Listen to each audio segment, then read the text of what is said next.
Vale, amados, bendiciones en el nombre del Señor Jesús. Ven, amén. Bienvenidos todos a esta cita con la Biblia. Qué bueno por los que siguen sosteniéndose, se mantienen dentro del buen propósito de terminar este estudio. El que persevera hasta el fin. Ese será salvo, Señor. Señorito, ya que hablaste ahí, ayúdenos a orar para que el Señor nos bendiga esta tarde, ¿vale?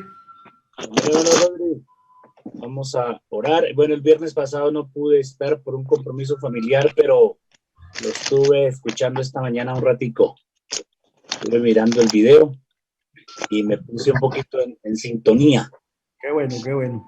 Entonces vamos a orar, mis hermanos, que el Señor nos bendiga en esta tarde, que sea de mucho provecho para todos la enseñanza, que Dios guíe a nuestro hermano Rodrigo y a todos nos dé sabiduría. Señor Jesús, gracias te damos por la oportunidad que tú nos permites de estar aquí en tu presencia. Celebramos en este día. Pedimos, Señor, tu dirección, tu bendición. Guíanos en esta tarde. Respáldanos con tu gran poder, Señor Jesús. Señora, Señor Jesús, también a todos nosotros. Abra el entendimiento A través de la enseñanza. Te pedimos tu bendición, tu ayuda y tu respaldo. Gracias, Señor Jesús. Amén y amén. Vale, amados. Vamos entonces a hacer el recorderis. Vamos a hacer el recorderis acostumbrado.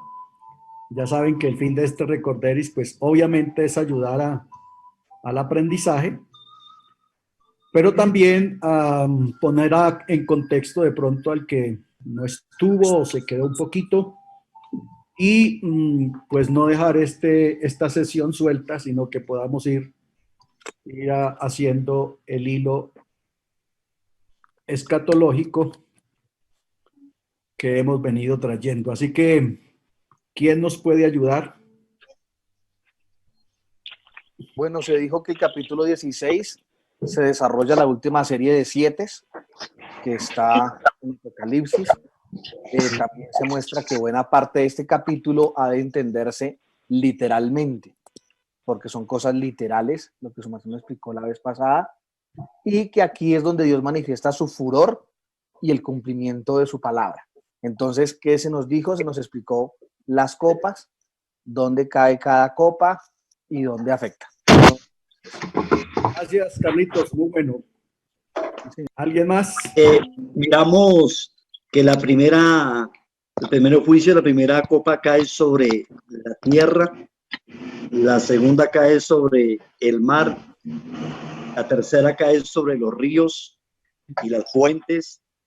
Miramos la cuarta, la quinta, sobre el trono de la bestia, la sexta sobre el río Éufrates. Y la séptima es la continuación de lo por venir, capítulo 17, etcétera. Vale. ¿Alguien más?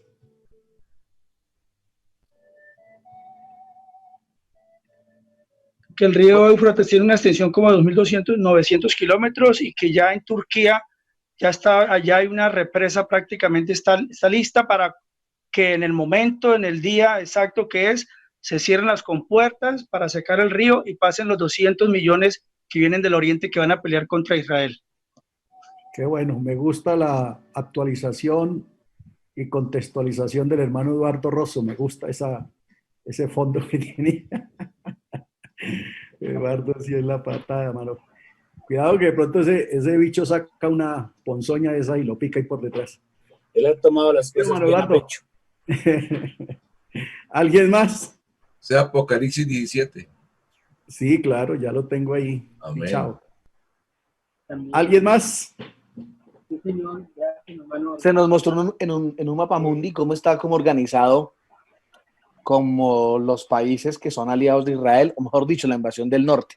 Están en rojo, en rosado, en azul y en azul clarito. Entonces, eso al menos a uno le abre el panorama de cómo están las cosas ahorita y cómo se van a comportar en un futuro. Perfecto. también estuvimos mirando, hermano, acerca de los tres espíritus a manera de ranas, que dijimos que no son ranas, sino más bien una especie de tratados o predicados guerreristas que se harán en el momento como un auxilio para la batalla que se va a tener en el momento.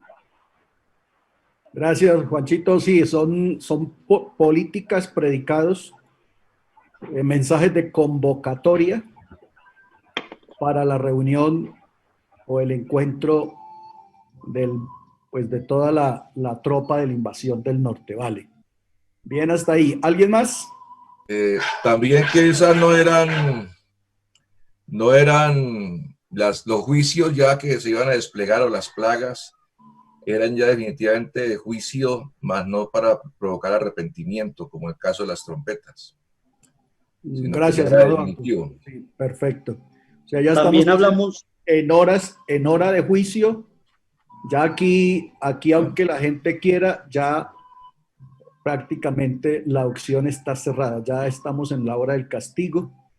De tal manera que cuando entremos al 17 y 18, se denominan juicio contra la gran ramera. O sea que ya ahí tampoco se le está llamando al arrepentimiento, sino que ya es hora de la destrucción. Vale. Vale, mi Orlando. hermano, Dios le bendiga. Algo que... Bendición, hermano Rodri. Súbale un poquito al volumen, José. Lo tengo al teque. ¿Sí? 100. Sí. No lo escucho bien. Bueno, dale. Hermano, que algo muy importante que usted dijo que como era literal, pero que sobre la tierra, la Copa 1, ahí no se refiere a Israel, sino en el lugar, porque en ese lugar es donde se va a caer a los que tienen la marca de la bestia y adoraron su imagen. Y que lo que usted dice de la úlcera, que es lo que es maloliente, pestilente, y es ahí donde se cumple lo que dice Deuteronomio 28, 27 al 35, donde Jehová te irá con úlcera de Egipto, con tumores de sarna y con comezón que no puede ser curado, y que, hermano, esto va a ser entre más progresivas esas aguas de mar en sangre, después los ríos. O sea, la pestilencia será tan terrible que no habrá dónde coger ni dónde esconderse. Será un caos total. Eso fue lo que me quedó como ahí marcadito de esa clase, hermano Rodrigo. Vale, José, gracias. El último. Rodrigo, mi también se habla hermano, de los tres espíritus inmundos a manera de rana. El Señor. capítulo 16, verso 13. Vale, muy bien. mi hermano, tuvimos una nueva visión del Armagedón. Y estas señales pues apoyan o nos dicen que Armagedón es una realidad. Ok. Precisamente entonces vamos a retomar Armagedón, porque hay algunas cosas que vale la pena que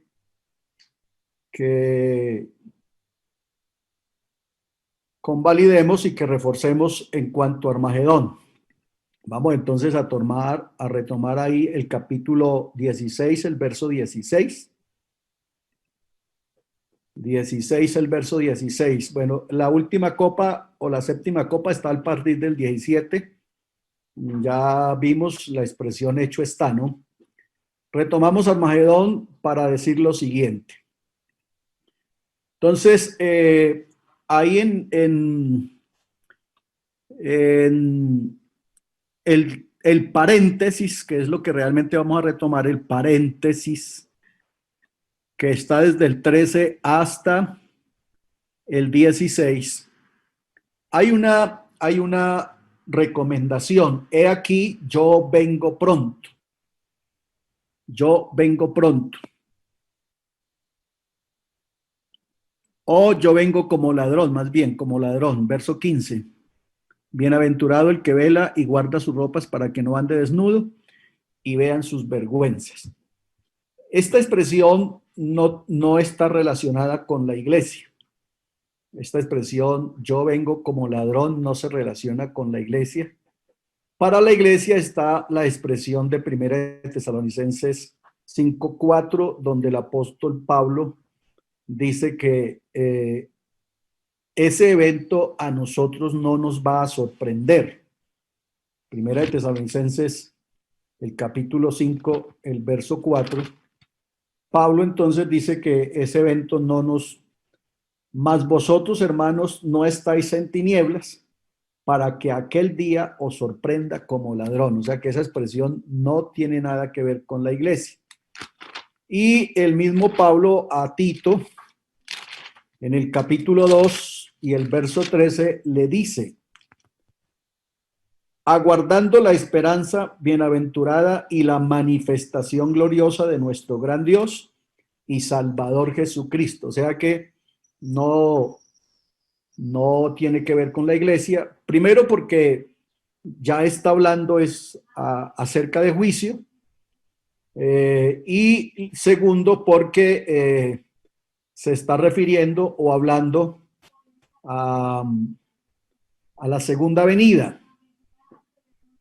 Y tercero, porque la iglesia pues no va a ser sorprendida como ladrón en la noche. No tiene nada que ver con la iglesia, a razón de las dos citas que le leí y obviamente muchísimas más. Que tiene que ver con la sorpresa que se va a llevar los enemigos de Dios. Y esto que Juan está diciendo, dijimos que está tomado de... Les estaba contando parte de la historia que está tomado de lo que era la guardia del templo. Entonces, ustedes saben que la noche está dividida en 4 vigilias, así que se hacían turnos de la guardia, pero entre vigilia y vigilia se pasaba revista.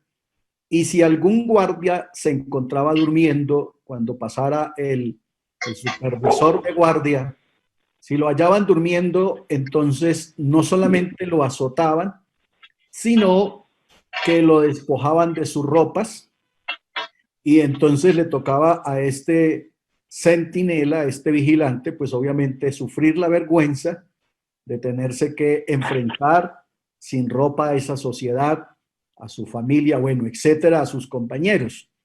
Esto implica entonces no solamente es una aplicación literal, sino que es también indicando el momento severo del juicio, en donde así es que se va a encontrar. Ese es el estado espiritual del hombre en el momento delante de Dios, en el momento en que nos encontramos, en ese momento de juicio. Y cuando digo nos encontramos es porque estamos parados sobre el capítulo 16, 17 y 18 de Apocalipsis, en donde el juicio está en pleno furor.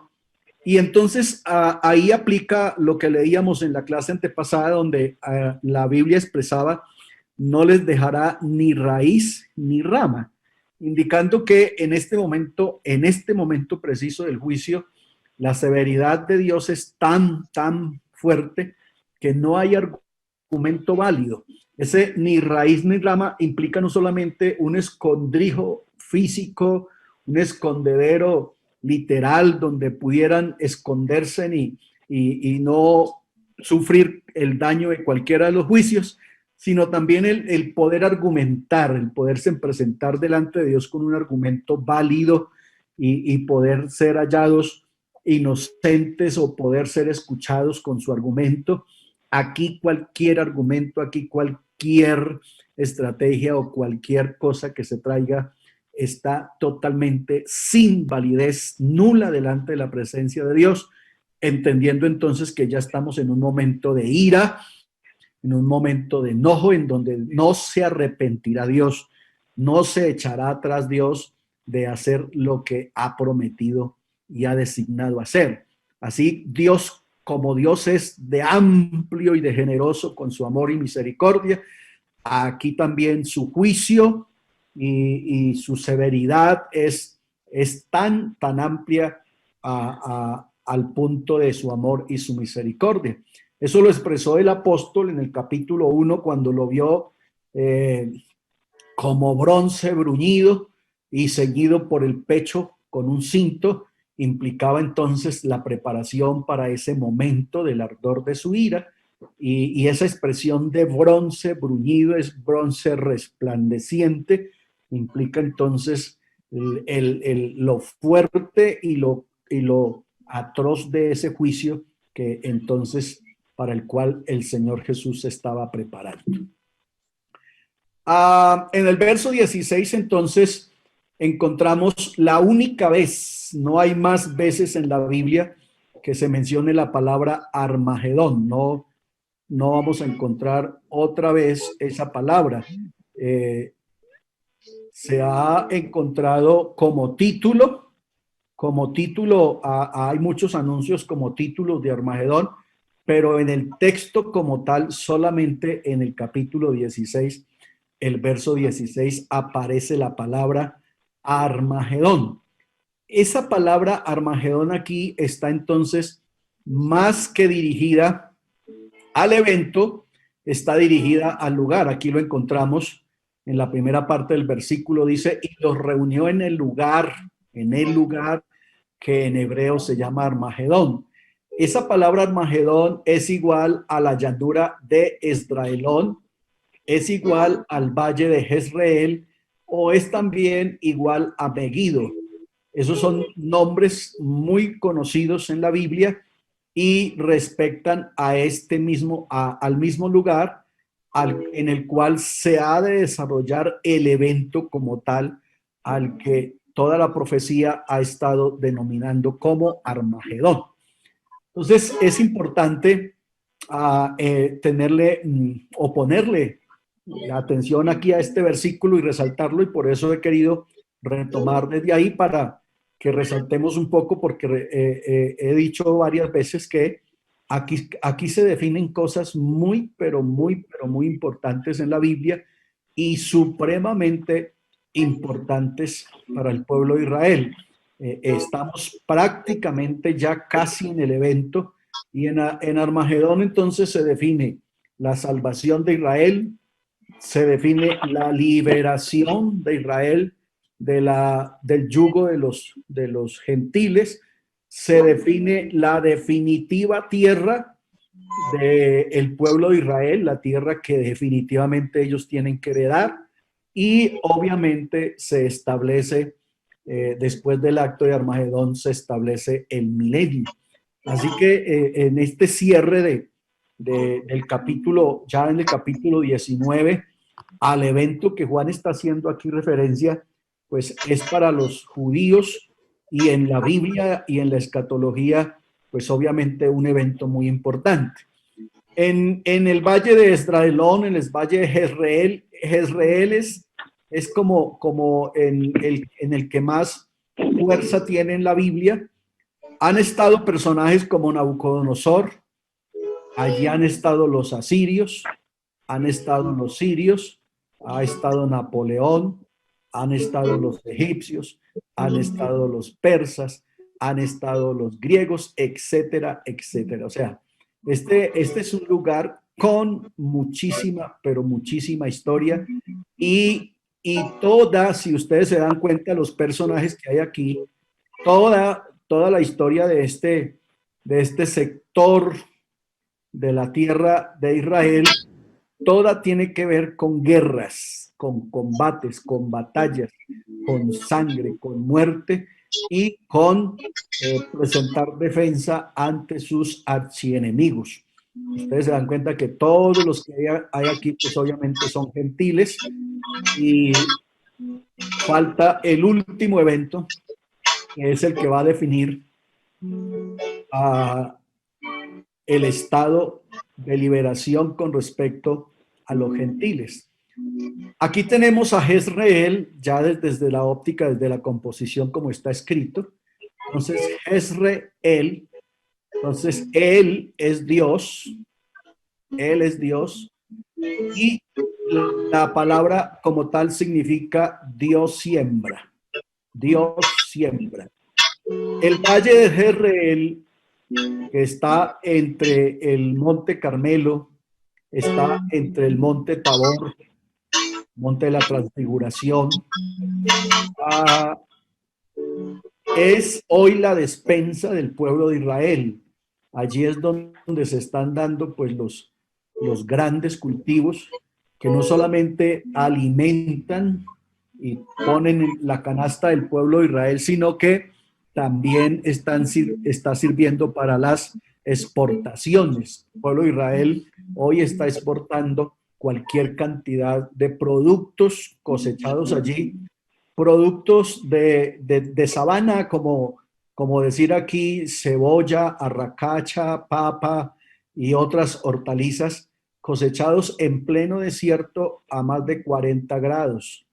El pueblo de Israel está haciendo ese milagro hoy en día. Entonces, mire lo importante de esto. Hay toda una enseñanza y toda una gama de nombres en la Biblia con respecto a estos nombres compuestos con él. Entonces, Jezreel, él es Dios y significa Dios siembra. Está, por ejemplo, Israel, que es el que lucha con Dios. Está Betel, que es casa de Dios. No se le olviden que él será siempre Dios. Él es siempre Dios. Eliseo, Dios es salvación. Estoy tomando esto pues para que veamos la importancia de este valle. Imagínense que es casi como decir aquí, Dios es el que cultiva. Entonces este valle está totalmente cultivado de cualquier clase de cultivos. Hanna, venga. Ya vamos. Hermano Salas, cierre su micrófono. Eliseo, entonces dijimos que Eliseo, Dios es salvación. Elohim, Dios crea o Dios creador. El Load, Dios eterno. El Elión, Dios altísimo. El Roy, Dios me ve. El Shaddai, el Dios todopoderoso. El Olán, Dios eterno.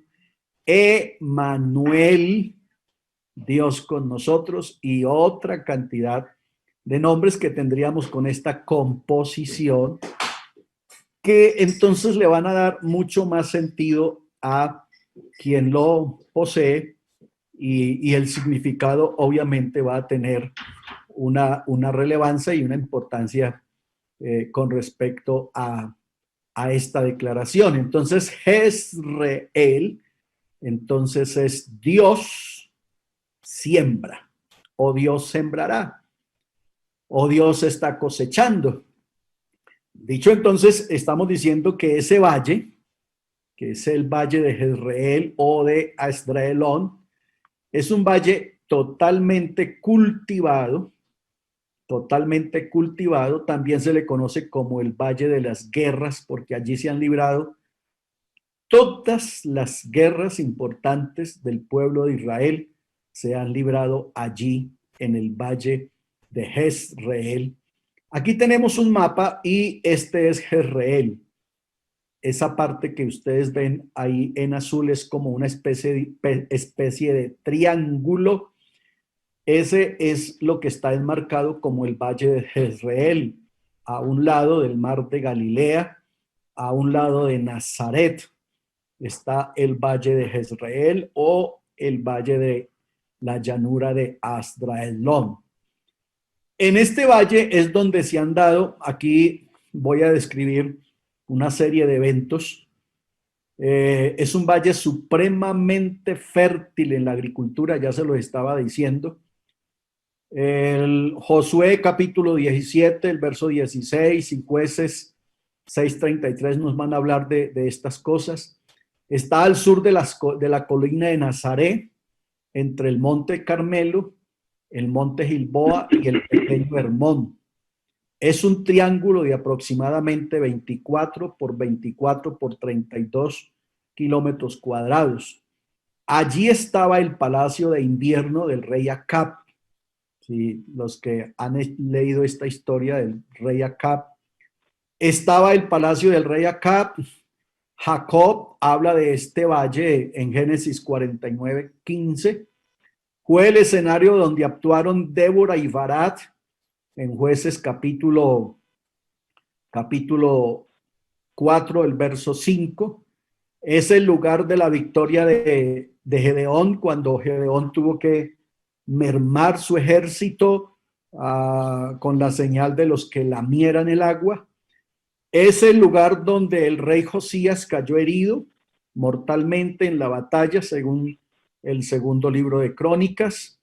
Todos estos eventos se han dado en el valle de Jezreel. Aquí hay todavía muchísimos más. Allí se encontraba, en este valle se encontraba la viña de Nabot. Ya entenderán ustedes que estamos hablando de un terreno supremamente importante.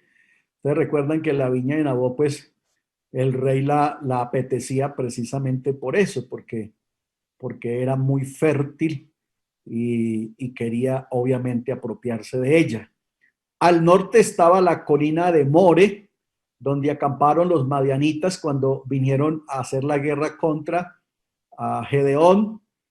Los filisteos derrotaron ahí en ese valle a Saúl, en donde murieron 3 de sus hijos, incluido Jonathan, y en esa misma batalla es donde Saúl se suicidó.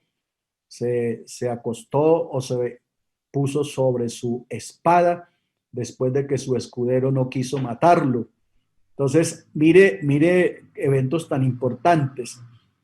Acab, el rey, construyó su palacio allí y tuvo allí uno de los más prestigiosos acueductos en la ciudad llamada Megiddo.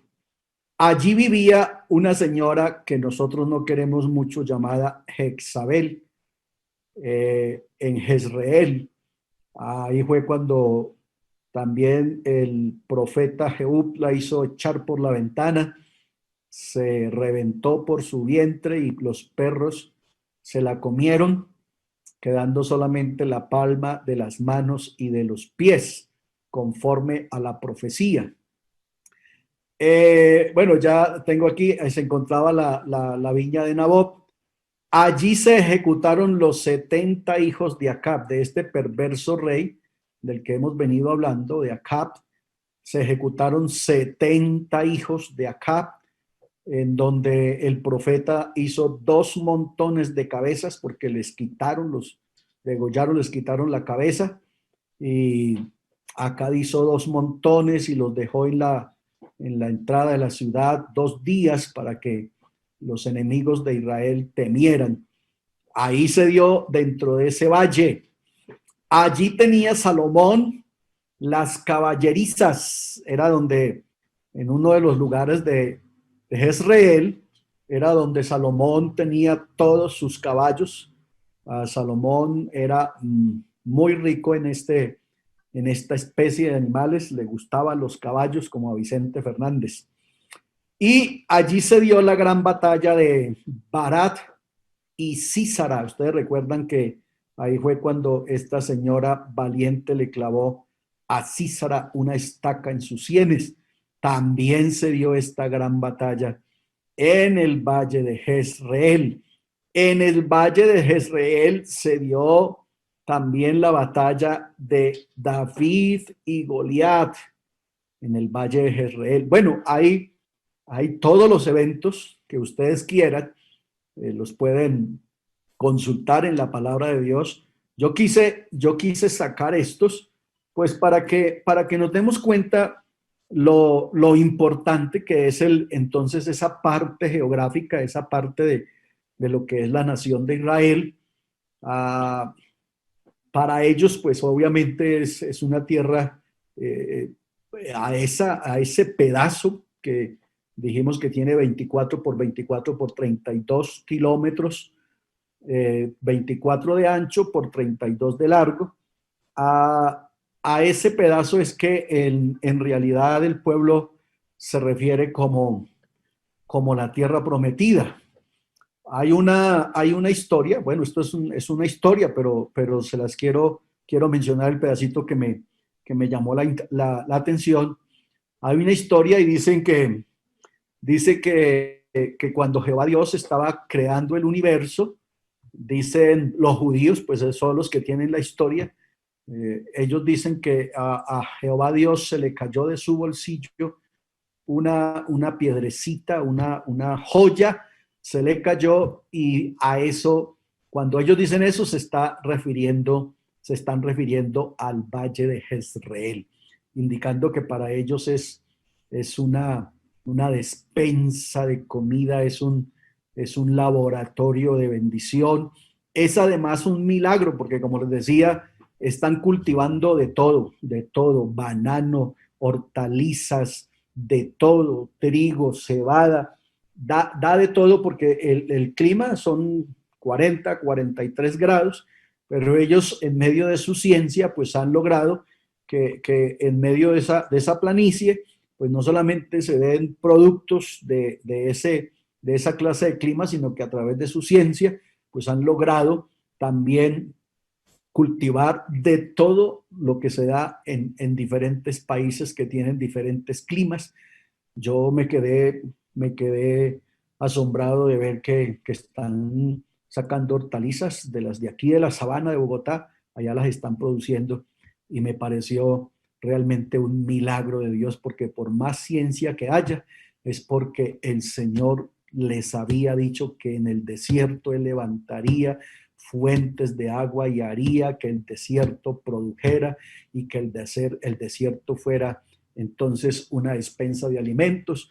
Hoy el pueblo de Israel lo está viviendo y por eso entonces este lugar, como ya ustedes podrán darse cuenta, amados compañeros, pues es un lugar supremamente significativo para la nación de Israel, supremamente significativo, supremamente importante dentro de la profecía escatológica, supremamente importante, y entonces, pues eso nos da a nosotros obviamente mucha más connotación, pues del evento que estamos hablando y de lo que estamos diciendo. Aquí tenemos entonces otra panorámica para que lo veamos desde otra óptica al valle de Jezreel. Entonces ahí tenemos a Jezreel, más o menos en la misma ubicación del mapa anterior, pero aquí es bueno que le pongamos cuidado a esta promesa extraordinaria que Jehová Dios les había dado o les dio al pueblo de Israel hace muchísimos tiempos y que está a punto de cumplirse. Entonces, aquí vamos a tener esta gráfica. Entonces aquí tenemos el río Yamuruk, que por ser río se convierte para el pueblo de Israel y para los reyes, para las caravanas que andan haciendo pues las travesías en los desiertos, se convierte en un camino. Así que vamos a llamarlo más que río, camino. Tenemos entonces otro río aquí que es el río Jaboc, un segundo río que a la vez es un camino. Tenemos el río Arnón y tenemos el río Seret. Ahí tenemos 4 ríos, repito que a la vez para el pueblo de Israel ellos lo denominan como caminos y obviamente para los que trafican en todo este sector, pues representa un camino porque es una forma de poderse transportar. Del otro lado, entonces, tenemos este que se llama el Camino del Mar. Ustedes saben que esta es la ribera, toda esta es la ribera del mar Mediterráneo, aquí abajo, a pie de Egipto. Entonces, a este se le llamaba el Camino del Mar. Entonces, era una travesía que cruzaba todo el país, todo, absolutamente todo. Tenemos también el Camino de los Patriarcas. Este es conocido como el Camino de los Patriarcas, que también obviamente lo cruza de oriente, de norte a sur. Y tenemos el Camino de los Reyes. Este es el Camino de los Reyes. Así que aquí tenemos un camino, 2 caminos, 3 caminos, 4 caminos, 5 caminos, 6 caminos y 7 caminos. Ojo a esto porque mire la profecía que Jehová Dios les había dado a ellos en su determinado momento en Deuteronomio 28:7. Jehová derrotará a tus enemigos que se levantaren contra ti. Por un camino saldrán contra ti y por 7 caminos huirán delante de ti. Hermano, si uno no se alegra con esto, que aunque no tiene nada que ver con nosotros, pero si uno no se alegra de la exactitud de la palabra de Dios para con su pueblo, y pues el Dios de Israel es nuestro Dios y le ha cumplido a Israel al pie de la letra, no solamente sus castigos, sino también sus promesas. A nosotros también nos ha cumplido al pie de la letra. No ha habido una sola jota, ni una sola tilde que se caiga, que se haya caído, que se haya dejado de cumplir. A Israel, obviamente, Dios le ha cumplido.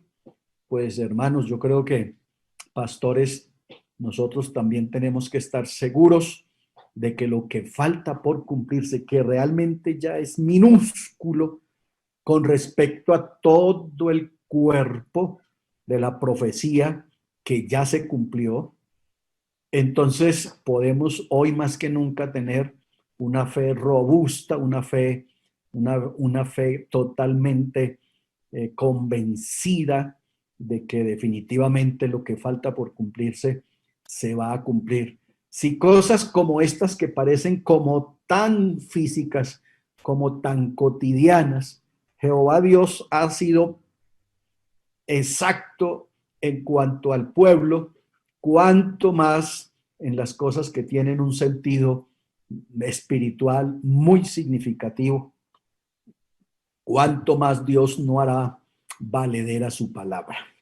Así que, señores, como ustedes se darán cuenta, esta parte de las escrituras, esta parte geográfica del pueblo de Israel, pues obviamente tiene historia en cada centímetro por donde usted se mueva, tiene historia en cantidad y seguirá teniendo historia, y falta por darse el gran evento que se dará entonces en esta partecita, en este mapita chiquito que tenemos aquí, que se llama Armagedón. Repito que es donde se definen para Israel salvación, no porque se salven ahí, pero se confirma y se ratifica su salvación. Se da la liberación definitiva de los gentiles que están siendo subyugados desde Nabucodonosor en el 607 a.C.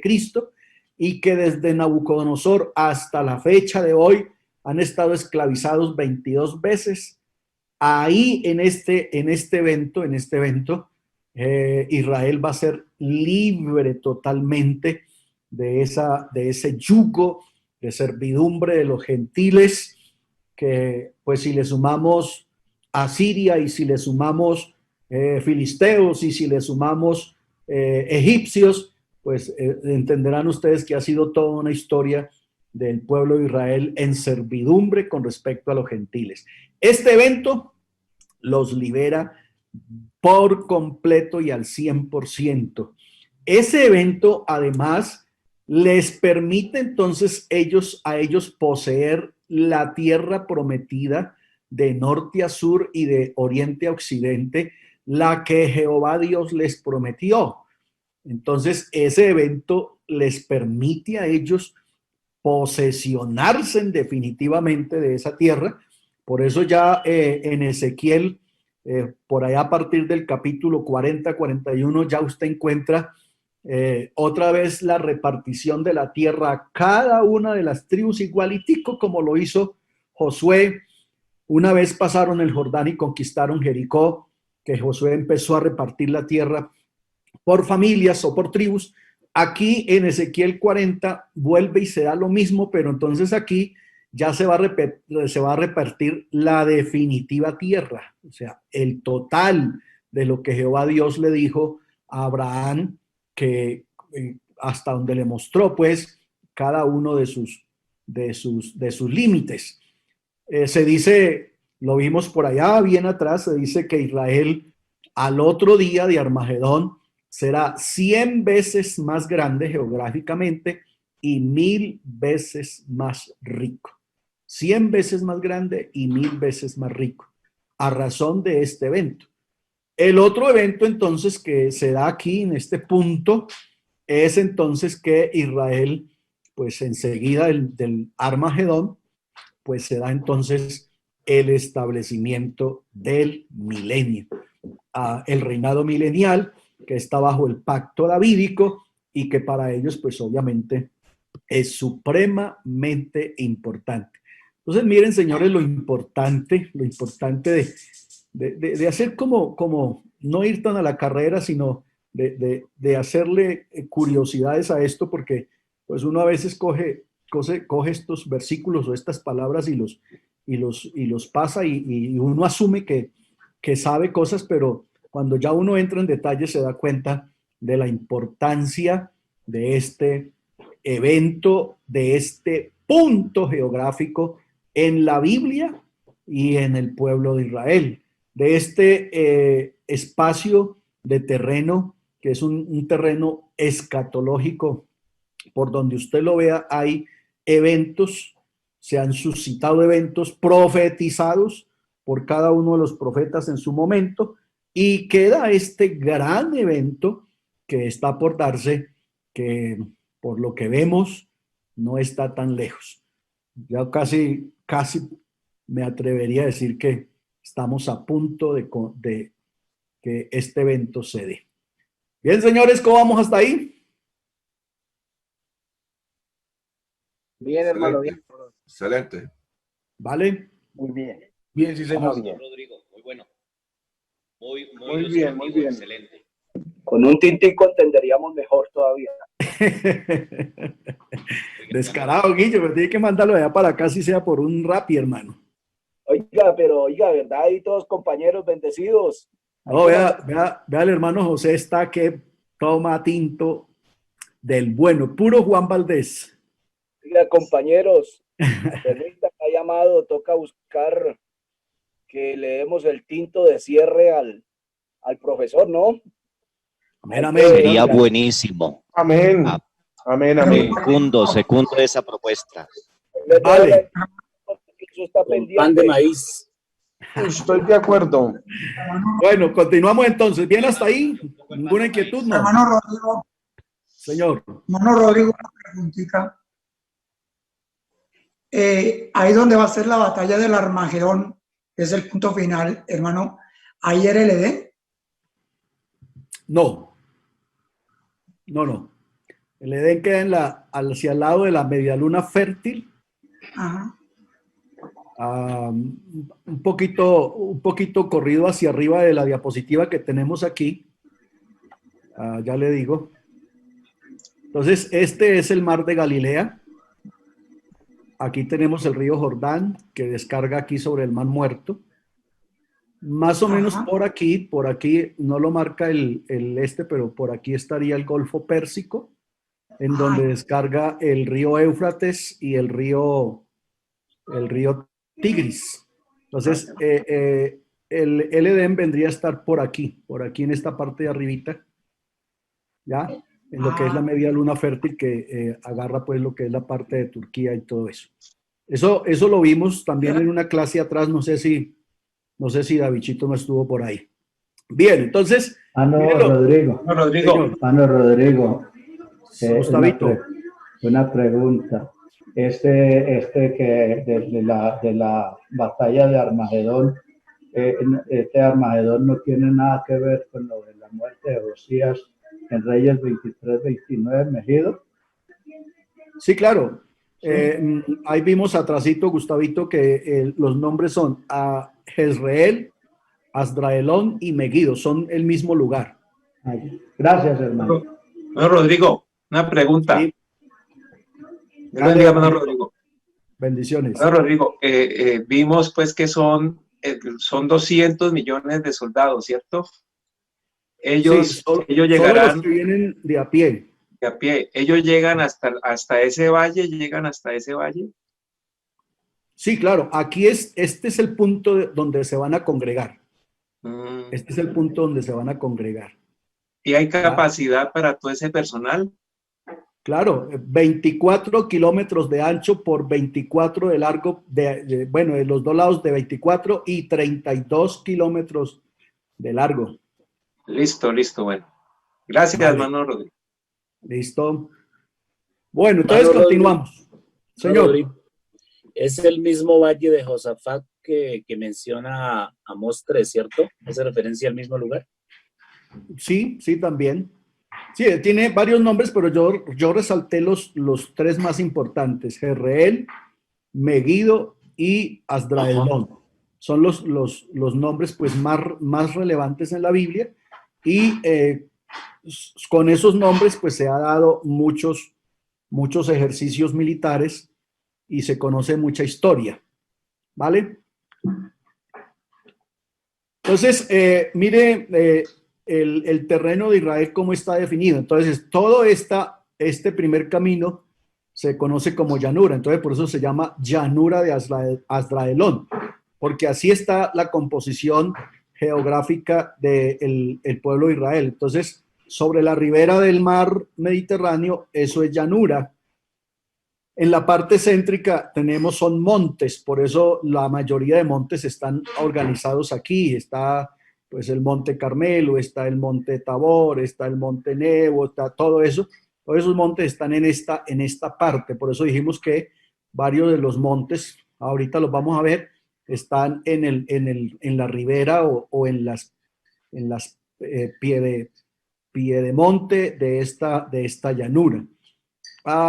Tenemos entonces valle, de este lado es valle y vuelve a haber entonces monte.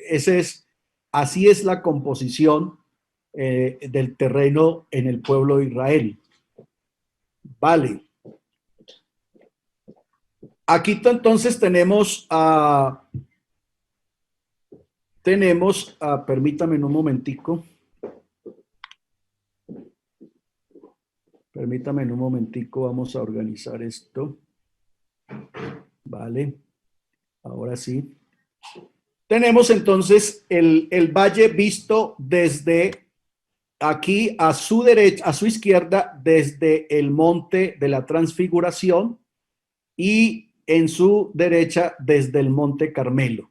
Es el mismo valle, pero visto desde dos montes diferentes.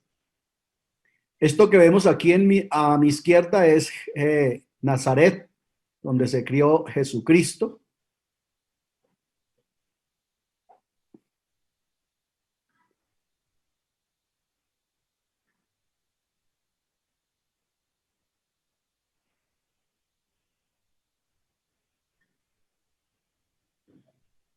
Este es el lugar donde Elías le cortó las 800 cabezas a Sera y aquí lo vemos poniéndole el pie sobre la cabeza a uno de los sacerdotes de Baal. Ahí estamos sobre la cumbre del monte Carmelo.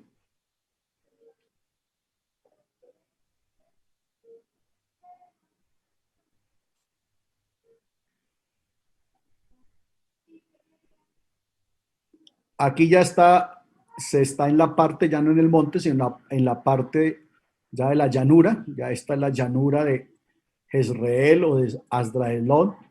Este monte que se ve aquí al fondo es donde Gedeón tenía su ejército para enfrentar a sus enemigos. Aquí vamos subiendo hacia las ruinas de Megiddo, la ciudad de Megiddo. Este vuelve a ser Nazaret a la izquierda, a la derecha de ustedes. Ese que se ve es Nazaret.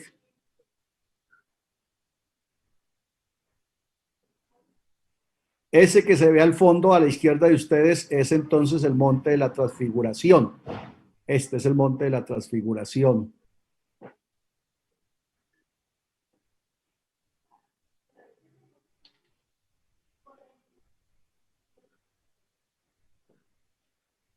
Estas son ciudades modernas de la actualidad.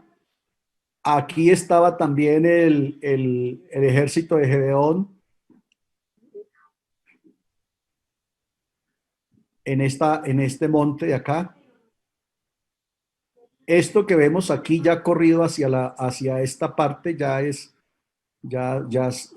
son otros países. Esta parte de acá, todo esto ya es otros países. Ya no hacen parte de la llanura. Aquí, esto sí es de la llanura, esta parte de acá. Está tomado desde otra óptica. Al fondo se ve nuevamente el monte de la Transfiguración. Y aquí a la derecha ustedes ven que el valle es supremamente grande, supremamente amplio, supremamente extenso. Ahí cabe toda la gente que usted quiera poner. Entonces, repito, a su izquierda, visto desde el monte Tabor, o sea, el monte de la Transfiguración, y a su derecha, visto desde el monte Carmelo. ¿Ok?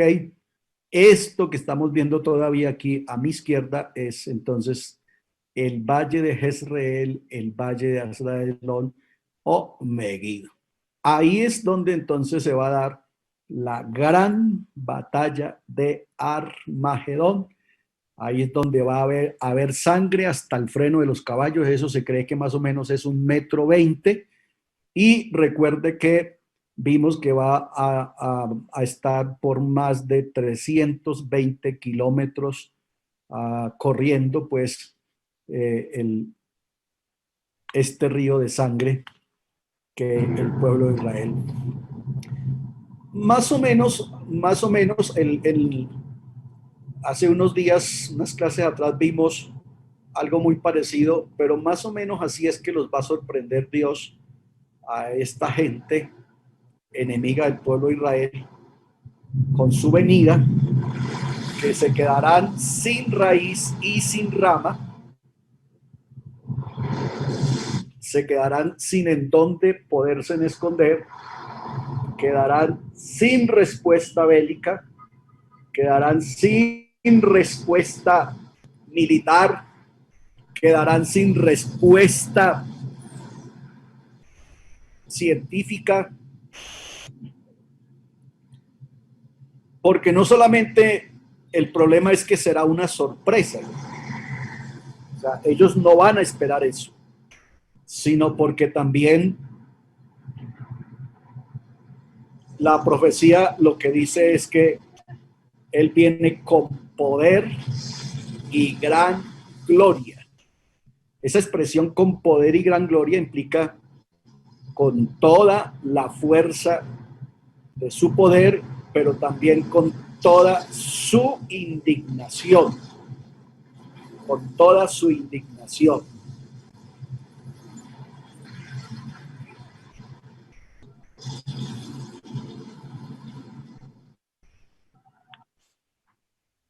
Vale, entonces a esto era que me quería referir para pues dejarles un poquito más de claridad con respecto a esto que me parece muy importante, que tengamos mucho más amplio el tema y que podamos definirlo.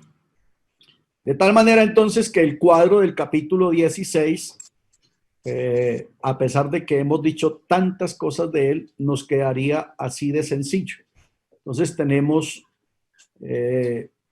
la ejecución de las 7 copas a partir del versículo 1. Viene entonces el juicio de las 7 copas que reúne toda la ira de Dios y toda la venganza de Dios. Aquí están reunidas las oraciones de venganza. Aquí está pues reunido todo el juicio de Dios contra los enemigos, contra los que se han embriagado con la sangre de los cristianos, de los mártires, no solamente de la gran tribulación, sino de todas las épocas. Aquí están las 3 ranas, 3 espíritus a manera de, con forma de rana. Dijimos entonces que son 3 predicados, 3 políticas, 3 convocatorias, 3 mensajes de urgencia que envía el dragón a los reyes de la tierra, dice el versículo, son enviados a los reyes de la tierra con el fin de reunirlos, o sea, que no se quede ninguno por fuera, que todos comparezcan para la batalla del gran día. Aquí entonces Jezreel o Esdraelón. Entonces aquí está el mapa, donde está el globito, es donde estamos señalando como entonces el valle de Megiddo, el valle de Jezreel o la llanura de Esdraelón. Así nos quedaría entonces la pintura del capítulo 16. Quiero entonces, para que hagamos complemento de esto, quiero entonces proponerles este tema. Permítame un momento. Ok. Proponerles este tema adicional, o más bien de refuerzo, no adicional, sino de refuerzo a lo que estamos diciendo, porque vamos a ver en dónde comienzan las cosas y en dónde pues dónde van a terminar. A ver. Entonces vamos a ver dónde han comenzado las cosas, cómo Dios ha ido llevando los lazos, la dirección de este universo, y en dónde van a terminar, pues a razón del desvarío y del desajuste de la relación del hombre con Dios. Entonces permítanme hablarles un poquito de globalización.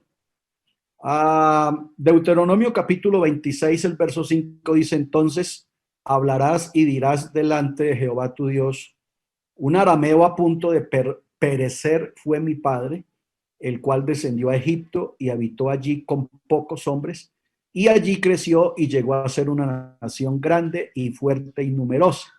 Y los egipcios nos maltrataron y nos afligieron y pusieron sobre nosotros dura servidumbre. Entonces, aquí vemos varias cosas. Vemos que aquí ya hay globalización. Note que si llevamos esta parte de la historia del pueblo de Israel al capítulo número 1 de Éxodo, entonces recordaremos que los que entraron a Egipto pues apenas fueron 75 personas. Entonces ahí hay no una nación, hay una familia. La familia o las personas que entraron a Egipto fueron 75 personas. Así estaba la composición, o ese era el número que componían la familia de Jacob, 75 personas, y uno que ya estaba en Egipto, que era José, para un total de 76. Sin embargo, ellos allí crecieron, se desarrollaron, se hicieron una nación. Llegó a ser una nación, dice aquí el texto, llegó a ser una nación, pero los egipcios entonces, en vista de eso, pues aprovecharon ese momento, además para no dejarlos coger fuerza, los tuvieron en servidumbre. Aquí hay un punto importante de la historia que valga la pena para alguno, puede que le sirva a alguno. Cuando uno habla de la esclavitud de Israel en Egipto, pues entonces nos referimos a un total de 430 años, ¿ya? Pero los 430 años no fueron todos de esclavitud, solamente entonces en esclavitud o en servidumbre, como dice aquí en la parte final del texto, en servidumbre, entonces el pueblo estuvo solo 400 años en servidumbre, porque los otros 30 años, ustedes recuerdan que cuando la familia entró en Egipto, José era el ministro de Hacienda, y entonces José los tuvo y los recibió y los sustentó, pero después la Biblia dice, y se levantó un faraón que no conocía a José, y ahí fue cuando entonces a esta gente se le amargó el rato, porque entonces los pusieron a hacer ladrillo. Muy bien.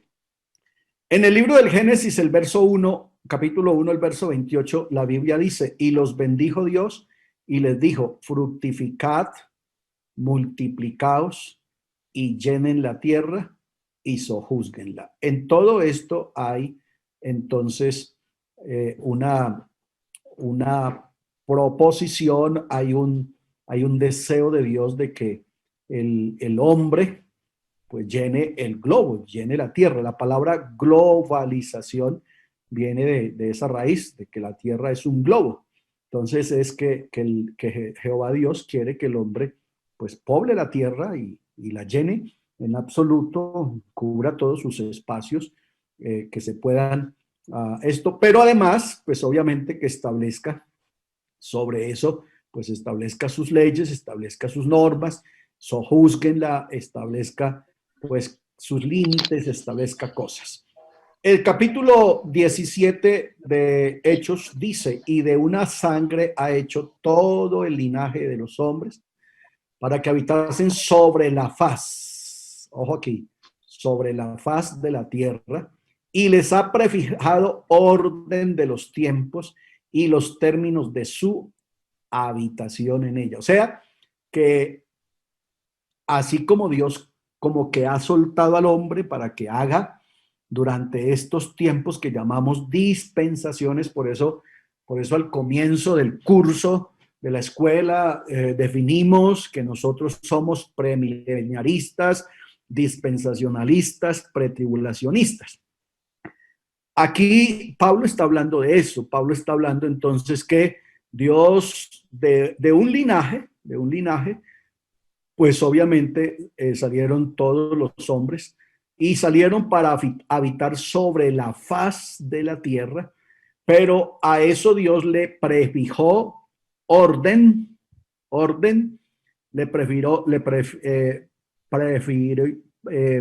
prefijó tiempos y le definió términos. Así que el asunto es que esto tuvo un comienzo y tiene que tener un fin.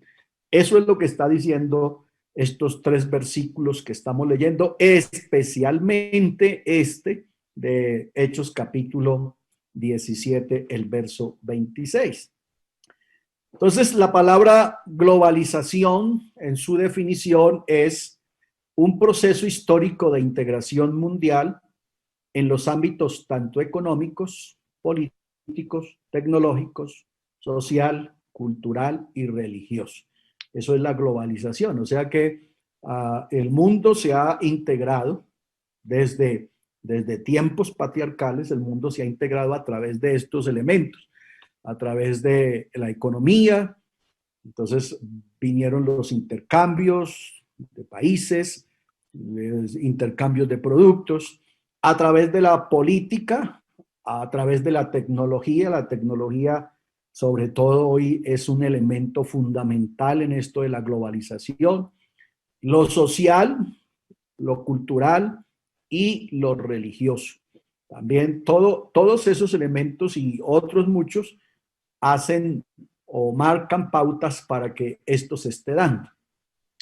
Entonces, cuando uno se pregunta qué es globalización, pudiéramos decir que es un proceso creciente de internacionalización industrial, de internacionalización del comercio, de la economía, de las comunicaciones, de la cultura, etcétera, impulsados por el libre flujo de mercancía y capitales que ha escalado de una manera exponencial con la utilización de la tecnología. Miren entonces la tecnología cómo aparece aquí como un elemento fundamental de esto que llamamos la globalización.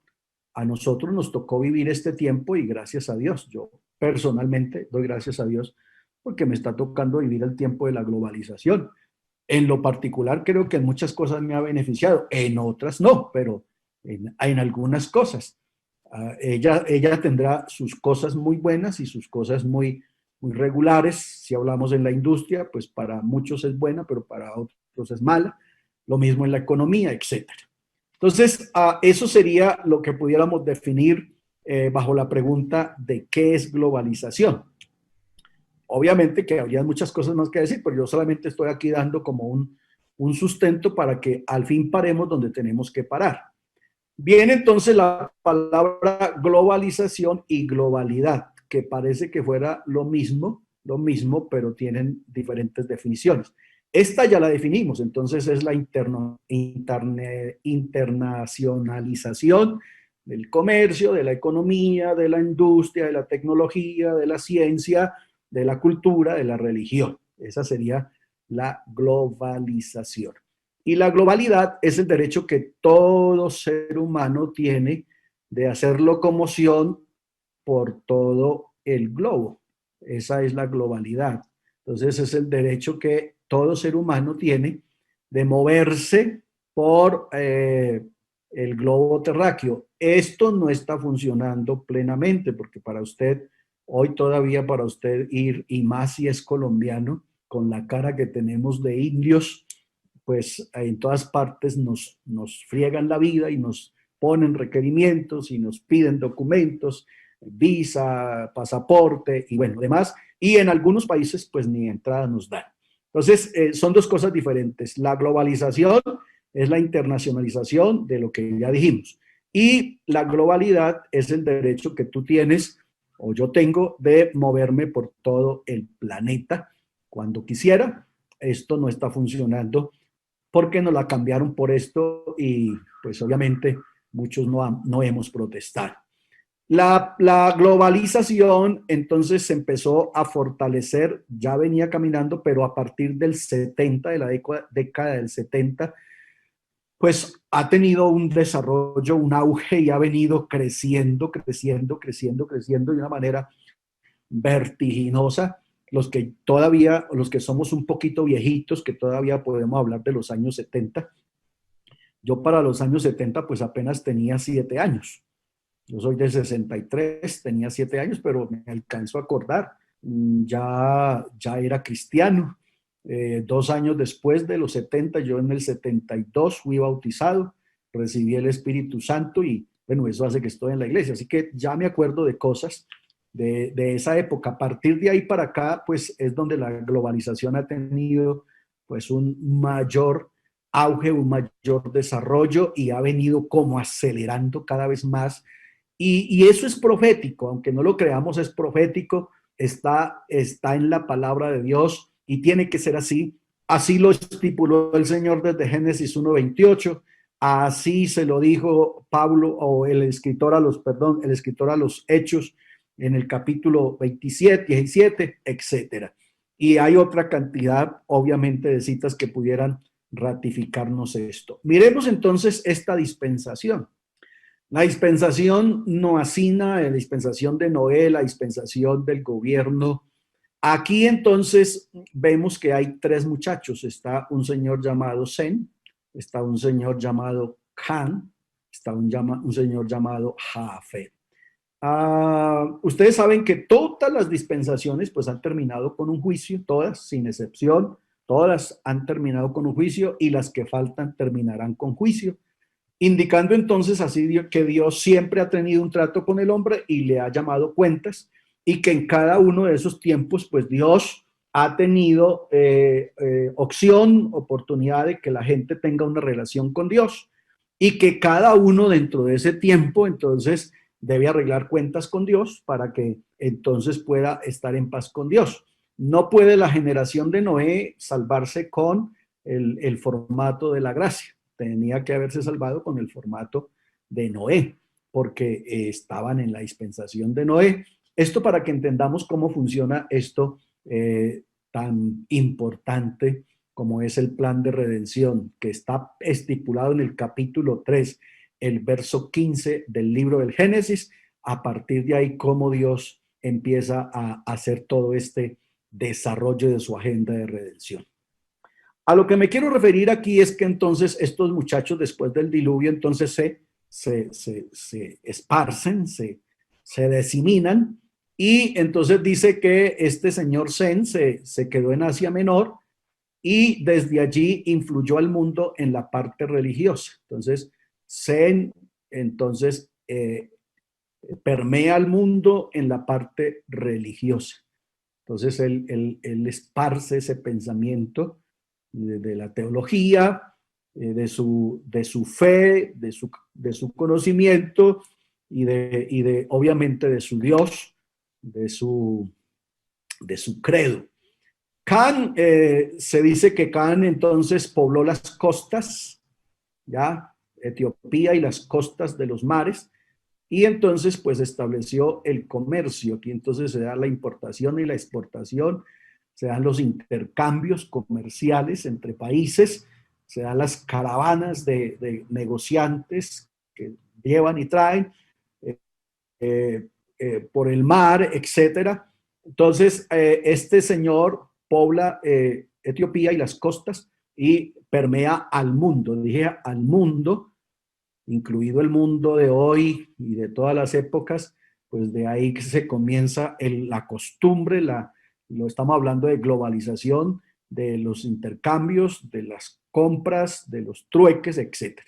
Y Jafet, entonces, se queda en Europa, o más bien pobla las regiones de Europa y permea el mundo con la industria, la industrialización, la ciencia. De esa manera, entonces, esta familia que es salva en esa dispensación del gobierno humano, entonces hace ese ejercicio y cumple esa tarea de globalización explicada en Génesis capítulo 1, el verso 28. Después de esto, entonces, vino Babel, la torre de Babel, y Babel, entonces, ustedes recuerdan, este es el resultado, pues, de las naciones. Aquí aparecen ya por primera vez dos cosas, las naciones y los idiomas, y todo se dio, pues, a través de un juicio. El juicio de la Torre de Babel, eso lo conocemos nosotros como la vocal de un pentecostal. El hombre entonces entra en rebelión contra Dios, quiere alcanzar a Dios, se confabula, se masifica y entonces deciden levantar una torre para llegar hasta Dios. Dios decide confundirlos y entonces le da un idioma a cada uno de los que están trabajando aquí en la Torre de Babel, le da un idioma aquí a los que están trabajando en la hechura de la torre, y entonces unos empezaron a hablar inglés, otros el francés, otro el español, otros y otros. Y entonces los que hablaban se empezaron a agrupar y se empezaron a hacer grupos, y eso dio para que entonces se diseminaran, se movilizaran por el planeta y establecieran las naciones, cada una con su propio idioma. Aquí se sigue cumpliendo esto de la globalización. ¿Cómo está relacionado esto con el libro de los Hechos? Está relacionado con lo siguiente. Aquí Dios los esparce a través de lenguas.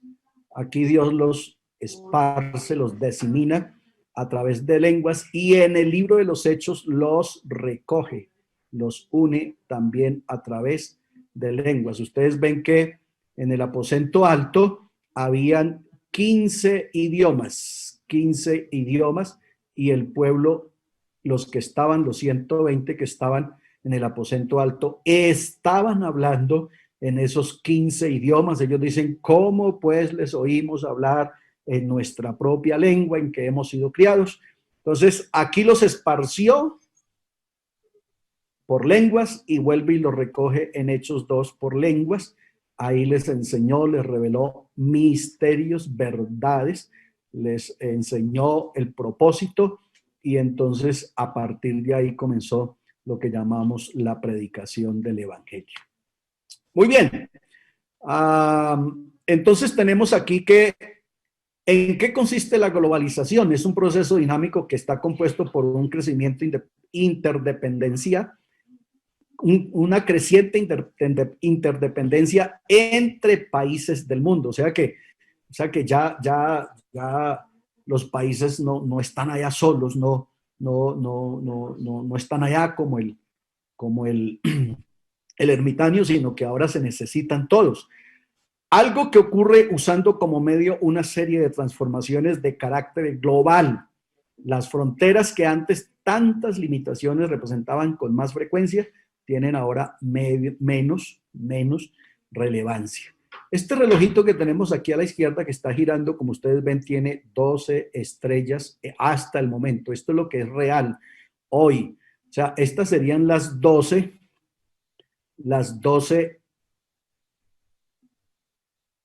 organizaciones que hoy tenemos que mueven el mundo. Hay más. Deben haber 20, 30, no sé, 40. Pero que el mundo les pone cuidado cuando hablan y cuando se reúnen. están estas 12. Cuando el anticristo se manifieste, solo deben haber 10, o sea que hay más 2. O sea que en cualquier momento 2 o se unen a otra o simplemente se quitan, dicen que hay una que está renunciando, etcétera. Mire este reloj de la globalización, cómo nos está marcando la hora para que esto se dé. Nos están sobrando solamente 2 estrellas de estas y en cualquier momento se desvanecen para que entonces el anticristo entre en acción. Los 10 cuernos, porque estos son los 10 cuernos de la bestia de Apocalipsis 13:1, los 10 cuernos le cedan el poder a la bestia y entonces la globalización de a luz un hijo que se llama, ya vamos a verlo. Aquí Daniel entonces nos está recordando que esto es palabra y esto es profecía. La ciencia se aumentará. Aquí tenemos pues unos señores que hoy, estos señores están moviendo el mundo. Los 4 señores que ustedes ven aquí hacen muy, pero fundamental asunto y todos tienen que ver con Israel. Todos tienen que ver con Israel. Entonces, la globalización tiene que dar a luz un hijo que se llama Nuevo Orden Mundial. Ojo a esto. Nuevo Orden Mundial. Y ustedes saben que esa es una palabra de moda hoy. ¿Ya? O sea, ya el pelado parece que ya está, más bien ya está grandecito. La expresión nuevo orden mundial se ha usado para referirse a un supuesto nuevo periodo de la historia, caracterizado por cambios dramáticos en las ideologías políticas y en el equilibrio de los poderes a nivel global, equilibrio de los poderes. En el ámbito popular, el término se utiliza como parte de diversas teorías de conspiración, así como en relatos apocalípticos relacionados con las escrituras. Entonces, la globalización da a luz este muchacho que se llama Nuevo Orden Mundial, que ya está también andando. Aquí está el hijo de la globalización, el Nuevo Orden Mundial, porque sobre esta política y este parámetro es que el anticristo va a trabajar, o sea, sobre eso es que el anticristo realmente va a gobernar. Esto simplemente hará parte ya de la historia para esa época. Seguramente algunas cosas quedarán, pero lo que se va a establecer es esto, el nuevo orden mundial, que es donde se pretende unidad de todo, de religiones, de monedas, de comercios, de fronteras, etcétera, etcétera, que pues esa será la política del anticristo. Aquí, esto a manera solamente de darle fuerza a lo que estoy diciendo, aquí está la reunión de los 10, ¿ya? Que en realidad es del G8, pero se reunían 10, no sé por qué, debe ser porque la Biblia tiene que cumplirse. No piense en los nombres que hay ahí, porque algunos ya no están, pero está representando a alguien que es parte de ese nuevo orden, de esos 10 cuernos, ¿ya? Entonces, ojo a eso. Y aquí está, pues, lo que en este momento estaría haciendo fuerza ahí: Rusia, Canadá, Estados Unidos, Francia, Italia, Alemania, Reino Unido, Japón y China, que son los señores que vimos al otro lado. Comienza entonces a desarrollarse el camino hacia la confederación de los 10. Esto viene caminando hace rato. Este matrimonio es cada vez más posible. Un matrimonio que podría cambiar el orden del mundo. El ejército de China y el ejército de Rusia unidos significaría un gran desafío para Estados Unidos. Las cifras hablan por sí solas. Vale. Estos que son de los de abajo, de los que tienen poca fuerza, de los que no tienen mucho voz y mucho voto. Pero miren lo que dice aquí en el letrero grande. Quiero que especialmente nos fijemos en el letrero grande. Ellos también le están apostando a esto. También, o sea que la Biblia no se equivoca. Hacia un nuevo orden mundial para vivir bien. Este es el G77, ¿ya? Entonces, estos países que pues son minúsculos, que son de menos alcance político, sin embargo, también le están apuntando a lo mismo. Así que a la hora de tener que tomar una decisión, pues tendrán que unirse a alguna parte. Esta es la gráfica que les presenté esta semana, no la voy a volver a explicar, es la gráfica que les expliqué esta semana de cómo es que esto se va dando, ¿no? Aquí están representados todos y más los grandes que vimos atrás. Entonces, aquí está la gráfica de cómo se van dando las cosas y cómo está hoy por hoy, la composición política y del nuevo orden mundial en el mundo, cómo está la composición. Entonces, es importante que lo vayamos viendo, pues, para que nos demos cuenta, para que al fin se dé esto. Realmente es todo esto que estoy diciendo, es para que al fin se dé esto y podamos entonces darle mucho más relevancia y mucha más fuerza a lo que estamos diciendo del capítulo 16, lo que vamos a decir del 17 y lo que vamos a decir del 18.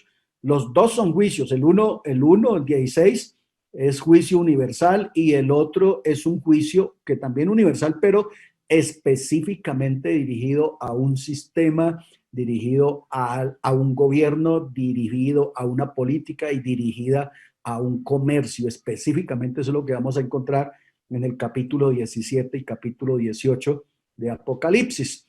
Entonces aquí Juan ya da por sentado, esto ya para Juan es una realidad, ya entonces el que va a gobernar y el que va a hacer funcionar y va a aprovechar el hijo de la globalización es este señor llamado, me paré sobre la arena del mar y vi subir a una bestia que tenía 7 cabezas y 10 cuernos y sobre los cuernos 10 diademas. Entonces, este señor es el que va a funcionar, a poner a funcionar y el que va a aprovechar esas políticas, esa supuesta unidad que el hijo de la globalización trae, que es el nuevo orden mundial. Aquí entonces estamos parados sobre Apocalipsis 17:13. A Juan se le explica claramente a qué se debe ese nuevo sistema de gobierno, de qué se trata, cómo funciona y además quién es lo que se le está diciendo Juan en el 7:13. Menos mal que Jesús hizo esta oración por nosotros, ya para terminar. No ruego que los quites del mundo, sino que los guardes del mal, porque ellos no son del mundo, como tampoco yo soy del mundo. Vale, señores, esto era todo lo que tenía para decirles hoy. Bueno, Rodrigo, una pregunta. Ya, hermano. Hermano Rodrigo, Estados Unidos está entre los 10 países que ¿no? Señor. Estados Unidos está entre los 10 países que usted nombró ahí, ¿no? Que van a... No, Estados Unidos está ahí, pero como una de las potencias que mueven el mundo hoy, que mueven el mundo. Ya. Pero no es parte de los 10 cuernos. Ah, ya. Gracias, esa era la inquietud. Las potencias que mueven el mundo. Esa era la inquietud, gracias, le agradezco, hermano. Vale. Hermano, otra inquietud, ¿será que el anticristo de pronto ya por ahí lo hemos visto y no sabemos cuál es? ¿O de pronto lo alcanzaremos por ahí en una noticia? Sí, lo más seguro es que usted se lo ha chocado, porque ese man ya tiene cédula. Pero pues hasta que no haga su aparición. Ah, bueno. Recuerden que en el capítulo 13 definimos el anticristo en 2 tiempos. Primero preguntamos qué es lo más importante, y después preguntamos quién es, que son 2 cosas, son diferentes. Dijimos que es un sistema. Por eso Pablo, desde su carta a Tesalonicenses, dijo, el espíritu del anticristo ya está. Entonces, el sistema, la política, la economía y demás del anticristo viene andando hace rato. Y en la segunda parte del capítulo 13 preguntamos quién es. Entonces ahí dijimos que tiene padre, que tiene padres, que tiene pueblo y que tiene nacionalidad, indicando entonces que es una persona que va a ser como el administrador de un sistema que ya está montado. Amén, hermano, gracias. Hermano Rodrigo, Dios te bendiga. Bendiciones. Amén, hermano. Es para lo siguiente, es más fácil quitar a una persona o a un presidente que al sistema, porque siempre los sistemas se establecen porque se mantienen fuertes, aunque cambien las personas, pero el sistema sobrepasa los tipos. Sí, claro. Por eso estamos diciendo que la globalización da a luz un hijo llamado nuevo orden mundial, porque el sistema sigue siendo el mismo, se mantiene con algunas reformas, con algunas cosas nuevas. Por ejemplo, el comunismo que está en florescencia. Todas esas cositas se van pegando ahí, pero sí, lo que tú dices, el sistema se queda y eso es lo que va a hacer el anticristo, aprovechar ese momento de oro para él, porque va a llegar como rey en algo que ya el mundo le tiene montado. ¿Vale? Vale. Bueno, mis amados, de mi parte, eso era lo que tenía para hoy. Espero haber podido contribuir con ustedes, haber podido ayudar en lo que usted está estudiando, en lo que usted está preparando, está montando. Y espero pues haber ayudado a alguien, no a confundirlo, sino a desarrollarse y a crecer en el conocimiento de la palabra y de estos temas que me parece que, o por lo menos para mí, son importantes poderlos entender. Vale, amados, vamos a darle gracias al Señor y muy bueno haber estado con ustedes otra vez, con mis directivos, mi súper. Gracias por acompañarnos y por estar ahí. Su presencia sigue siendo muy importante para nuestro proyecto, en el que deseamos que nuestros pastores continúen creciendo y tengamos esta bendición de seguir aprendiendo de la palabra del Señor. Padre Celestial, te damos gracias. Gracias, Señor Jesús. Señor Jesús, damos gracias por cada uno de mis compañeros. Adorado es tu nombre, que podemos Jesús de compartir Nazaret. tu palabra, Señor Sea la Jesús. gloria, la honra y En la el alabanza. nombre tuyo, Padre Santo, te lo pedimos. Bendición para cada hijo tuyo, para cada Santo, ministro, santo eres. para sus esposas, sus hijos, Bendito sus es tu congregaciones, nombre, Señor. en el nombre de Jesús de Nazaret. Amén. Amén. Muchas Amén. gracias, Dios les bendiga, hermano Rodrigo. bendiciones. Gracias.